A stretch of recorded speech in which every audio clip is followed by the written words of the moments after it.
Welcome back, everyone, to Echoes of Ihsan. Today we are going to dive deep into, and today we're specifically focusing on what it has to say about debt and repayment. It's almost like peering through a window into the past, observing how these timeless principles were applied in the early Muslim community.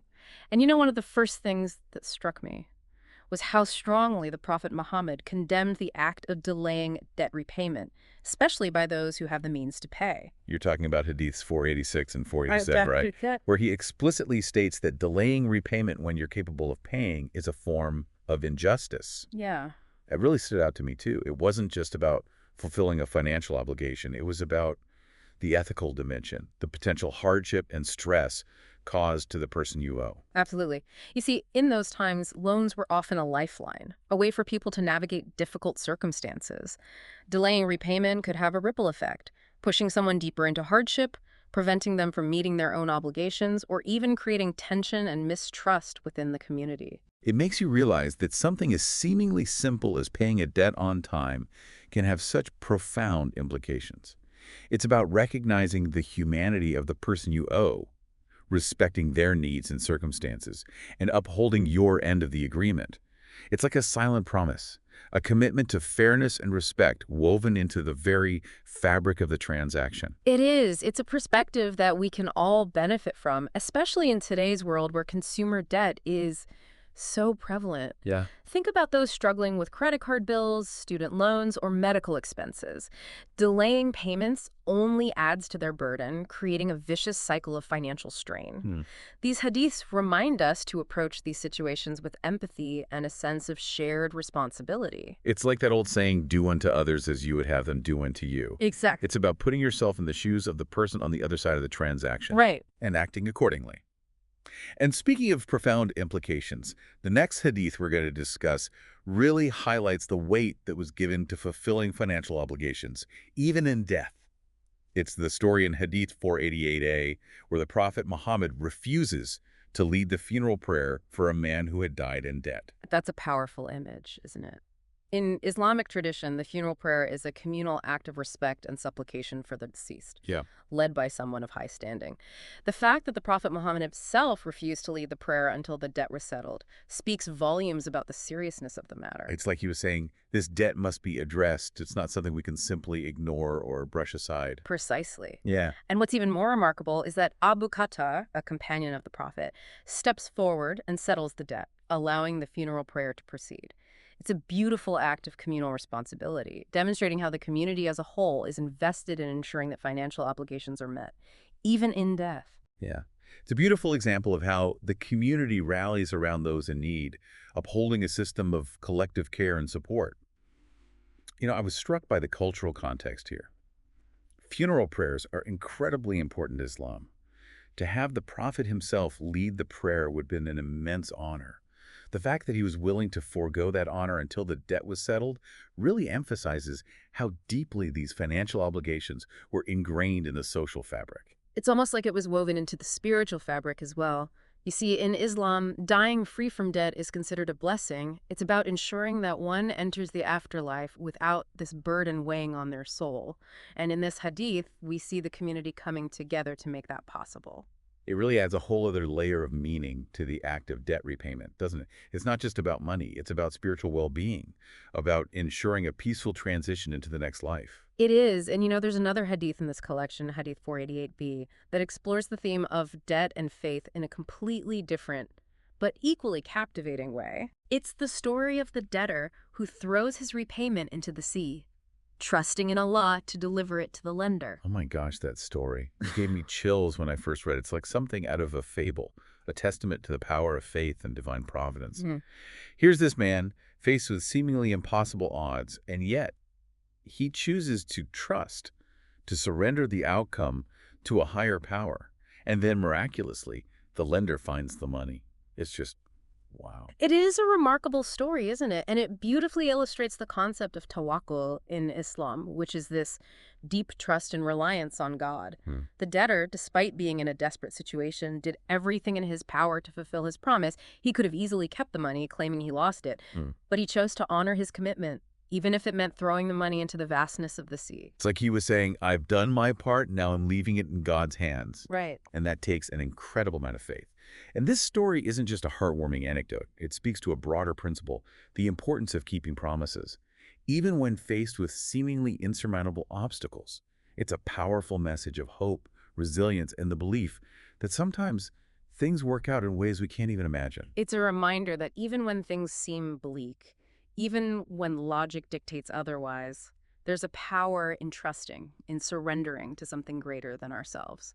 And, this idea of surrendering to a higher power ties in beautifully with the next hadith we're going to explore. It's Hadith 489, and it delves into the evolving dynamics of inheritance and brotherhood within the early Muslim community. Oh yes, this one is fascinating because it provides some historical context for how Islamic legal principles were applied and adapted as the community grew and faced new challenges. Yeah. It talks about a verse from the Quran that clarifies the priority of blood ties in inheritance matters. Right. And it's important to understand the historical backdrop here. When the early Muslims migrated from Mecca to Medina, the Muhajirun, the emigrants, were welcomed with open arms by the Ansar, the helpers, Right, who were already residing in Medina. right. They shared their homes, their resources, their lives, forming a bond of brotherhood so strong that it initially even influenced inheritance laws. Wow.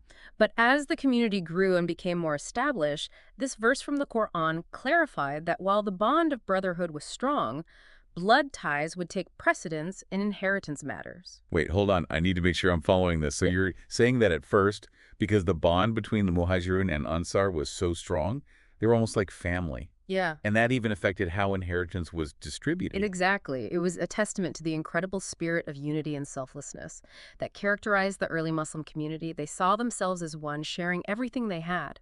But as the community expanded and became more diverse, a more structured system was needed to ensure fairness and clarity, especially when it came to inheritance. That makes sense. So this verse in the Quran wasn't negating the importance of brotherhood. It was providing a framework for how inheritance should be handled in a growing and increasingly complex society. Precisely. It was a natural evolution of Islamic jurisprudence, adapting to the changing needs of the community while still upholding core values like justice and compassion. It's a reminder that even religious laws and principles are not static. They evolve and are interpreted within specific historical and social contexts. Exactly. And this brings us to a really heartwarming story. Hadith 493, which showcases the enduring power of promises, even after death. It tells the story of Abu Bakr, who, after the Prophet Muhammad's passing, honors a promise the Prophet had made to Jabir by giving him money from Bahrain. Oh, this one really got to me. The fact that Abu Bakr went out of his way to fulfill a promise made by someone who is no longer alive. It's such a powerful testament to their character and the importance of honoring our commitments. It's like that saying, your word is your bond. It is a beautiful illustration of the Islamic emphasis on trustworthiness. You see, in Islam, fulfilling promises is considered a sacred duty. Right. It's a reflection of one's integrity, their commitment to upholding their end of an agreement, even in the absence of the person they made the promise to. It's like saying, my word is my bond, even if I'm not physically present to uphold it. It speaks volumes about the kind of legacy Abu Bakr wanted to leave behind, one rooted in integrity and faithfulness. And it's a beautiful reminder that our actions can have ripple effects that extend far beyond our lifetimes. It's a powerful message, isn't it? And it leads us to another hadith that beautifully encapsulates many of the themes we've been exploring, the theme of community support, financial responsibility, and leadership. It's Hadith 495, where the Prophet Muhammad declares his responsibility to repay the debts of deceased Muslims who couldn't afford to pay. That's a huge GE statement, Yeah. both literally and figuratively. It positions him not just as a spiritual leader, but as a guardian of the believers, someone who understands and is willing to alleviate their burdens, even those related to finances. It's a powerful demonstration of what true leadership entails. It's not just about authority, it's about serving the needs of the people, providing for their well-being, even in death. It reflects the Islamic principle of social welfare, ensuring that no one is left behind, even those who have passed on. It's like saying we're all interconnected, and we have a collective responsibility to care for one another, both in life and in death. It's a beautiful concept, isn't it? And it ties in perfectly with the overarching theme of Ihsan striving for excellence in all things. Even something as seemingly mundane as handling financial matters. It's about bringing compassion, integrity, and a sense of shared responsibility into every aspect of our lives. This is already so much to unpack, and we haven't even touched on all the nuances and implications yet. I know, right? Um, We'll have to save those for our next deep dive.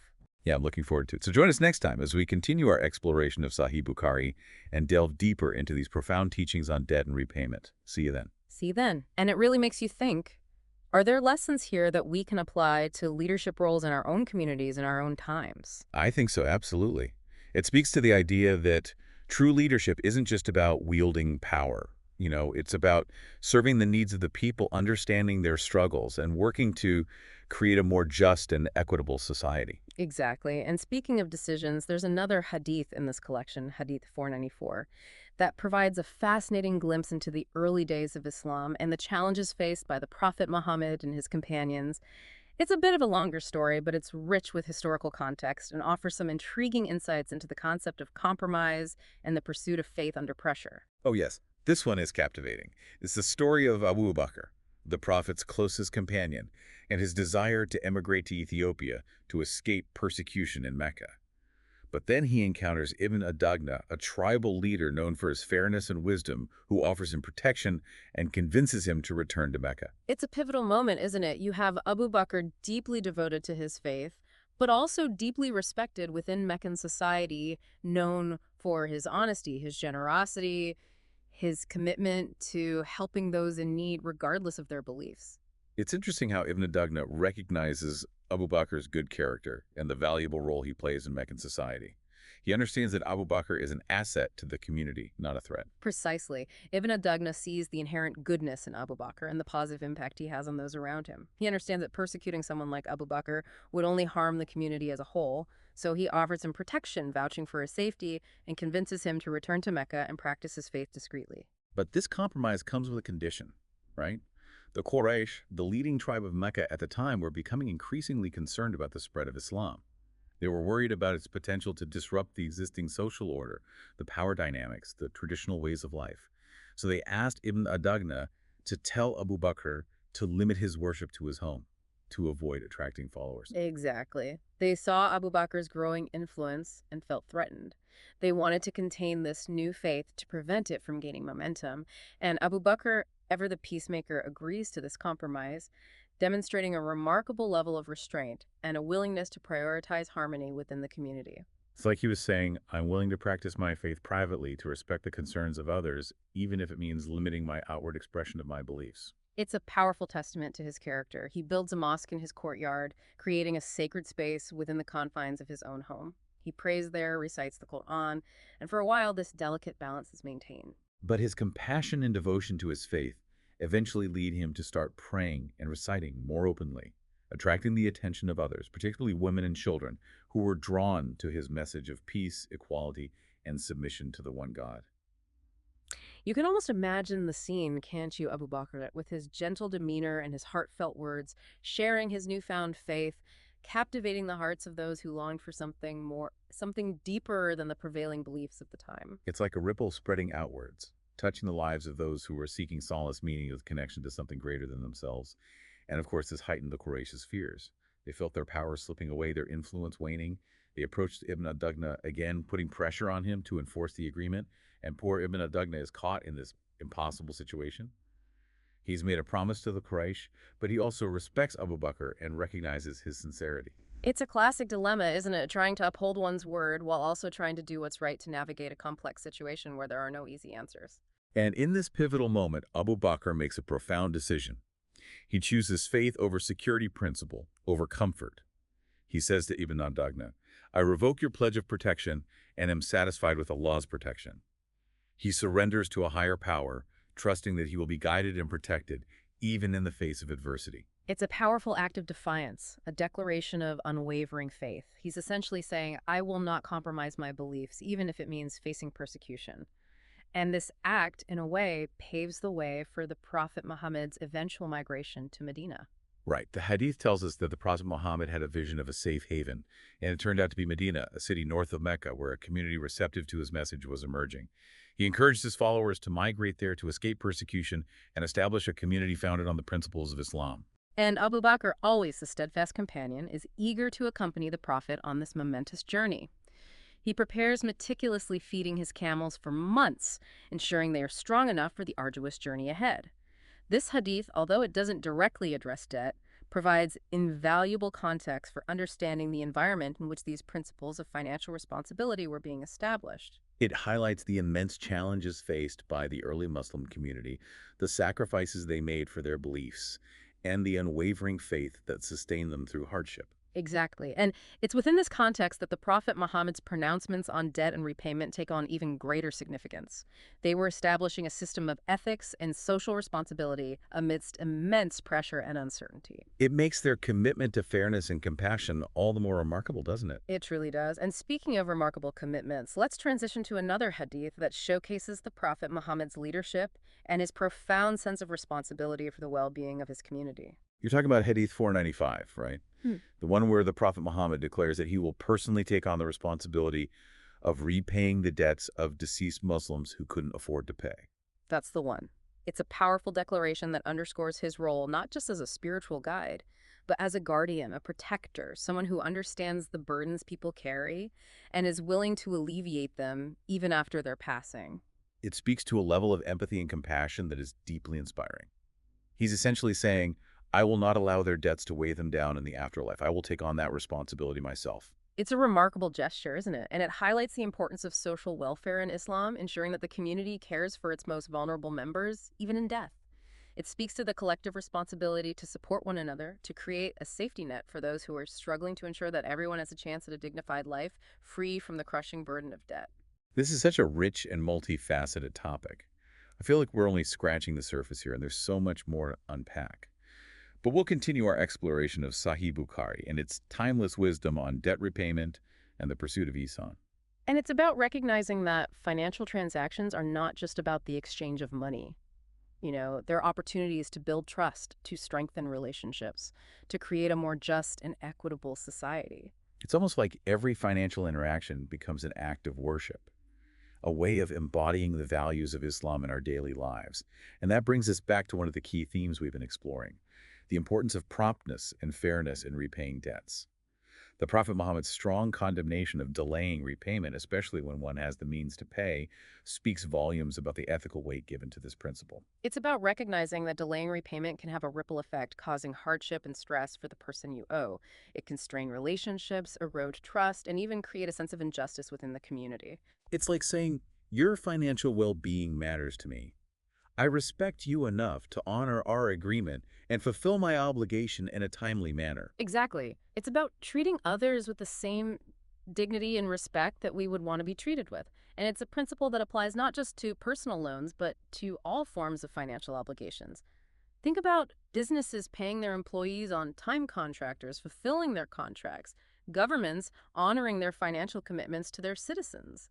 It's about creating a culture of accountability and trustworthiness, where financial transactions are conducted with integrity and a sense of shared responsibility. And this principle of financial responsibility extends beyond just repaying debts.